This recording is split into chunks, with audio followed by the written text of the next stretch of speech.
Karatay Sözü YouTube kanalımıza hoş geldiniz efendim. Sefalar getirdiniz. Bugün de baş ağrısında açıklamaya çalışıyorum. Geçen konuşmamızda tansiyon yüksekliği. Başım ağrıyor da tansiyon yükseldi de başım ağrıyor denildiği için efendim. Baş ağrısı çok yaygın bir şikayet halkımızda. Tabii çok ciddi hastalık nedenlerinden dolayı baş ağrısı olabiliyor. Ben onu anlatmak istemiyorum fakat basit olarak, genel olarak baş ağrısının sebebi vücutta suyun eksikliğidir. Dehidratasyondur. Baş ağrısının en önemli sebeplerinden biri tuzların eksikliğidir. Baş ağrısının en önemli bir sebeplerinden biri açlıktır. İşte Ramazan'da iftara doğru herkesin başı ağrır ya, baş ağrısı tutar ilk başlarda. Su içilmez, tuz yenilmez ve de açlık bunu yapar. Hormonal bozukluklar baş ağrısı yapabilir. Seksten sonra baş ağrısı olabilir. Diş ağrısı, kulak ağrıları, bunlarda çok çeşitli nedenleri vardır efendim. Fakat baş ağrısı demek vücutta, tekrar söylüyorum, tansiyondan dolayı baş ağrısı değil, fakat vücutta bazı problemlerin olduğunu, temel hücresel bozuklukların olduğunu bize gösterir efendim. Onun için hemen başım ağrıyor diye cebimizde leblebi gibi taşıdığımız ilaçları lütfen hemen saldırmayalım. Ve baş ağrısı, çeşitli baş ağrıları vardır. Onlara girmek istemiyorum. İşte migrendi, işte zonklamaydı, işte halsizlikti. Peki bu sebebi ne? İşte halsizlik yapabilir.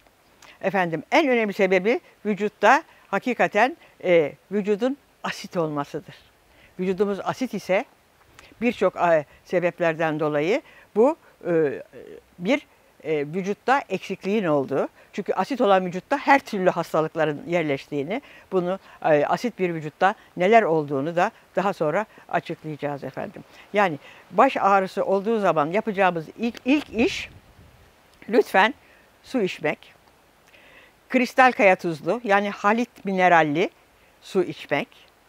Bikarbonat içmek, vücudu biraz alkaliye çevirmek. Biliyorsunuz kitaplarda bunu anlattım. Yani idrar pH'sının 7,5'un üstünde olması lazım. Eğer düşükse bu baş ağrısı bize uyarıyor. Vücudunuzda bazı şeyler eksik. Hormonal dengesizlikler olabilir. Adet dönemlerinde baş ağrısı olabilir. Bir de en önemli sebeplerinden biri de tabii ki kansızlıktır. Kansızlık çok şiddetli baş ağrısı yapar. Çünkü oksijen gitmiyor hücrelerimize. Yani oksijen gitmeyen hücrelerde baş ağrısı olur. Baş ağrısının olduğu için stres hormonu salgılanır ve de o da tansiyonumuzu yükseltir. Bütün bunları hakikaten bir bütün olarak açıklamaya çalışıyorum. Yani baş ağrım oldu. Onun için hemen acile gideyim. Bu baş ağrımın sebebi hemen beyin MR'ı yapılsın. Baş ağrısına ilk yapılan şey beyin MR'ı. Yok böyle bir şey dünyada. Yani bizim ülkemizde var tabii efendim. Onu söylemeye çalışıyorum. Baş ağrısı hakikaten halsizlik yapar. Uykusuzluk yapar. Sinirlilik yapar.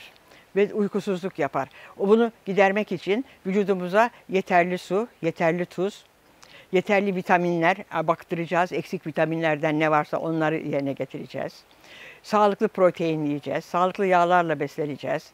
Sağlıklı ev yoğurdu, ev sirkesi, bütün bunları senelerdir söylüyoruz. Tekrar söylüyoruz. Çünkü baş ağrısı dedik.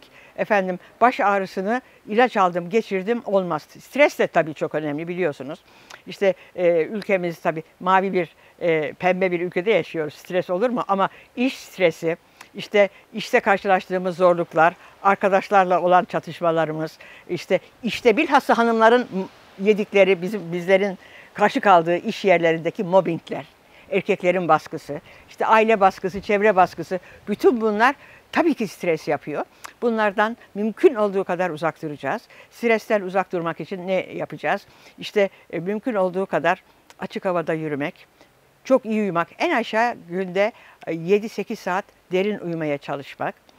Eğer uyuyamıyorsak yatmadan önce mesela bir kase ev yoğurdu yemek, kendimizi yatak odasında hakikaten ışık kullanmamak, yatak odasına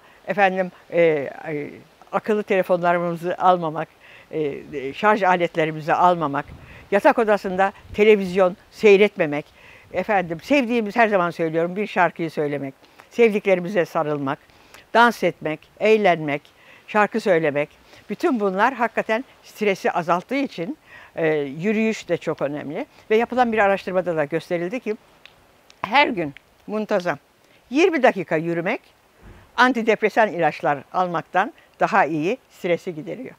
Stresin en önemli kaynağı da vücudumuzdaki bağırsaklarımızın bozulması. Yani kabızlık en büyük strestir bir vücut için. Yani fizik stres, mental stres, efendime söyleyeyim ve de kimyasal stres. Kimyasal streslerde de tabii her zaman söylüyoruz. Bir kere kimyasal ilaçlar çok tehlikeli. Bunlar hakikaten baş ağrısı yapıyor. Ve de vücuttan tuzu atan mesela tansiyon ilaçları, vücuttan tuzu atan bütün bunlar idrar söktürücü ilaçlar tansiyonun düşecek diye baş ağrısı yapıyor. Eğer tansiyonunuz 11 ise, 11,7 ise baş ağrınız olur kardeş.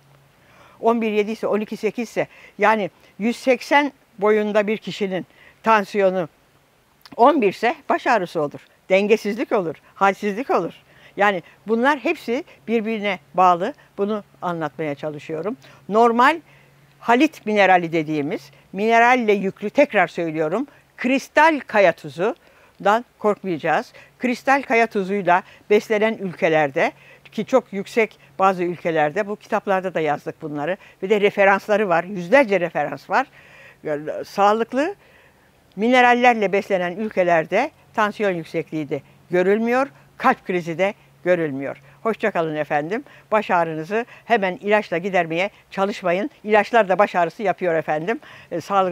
Sağlıkla kalın efendim.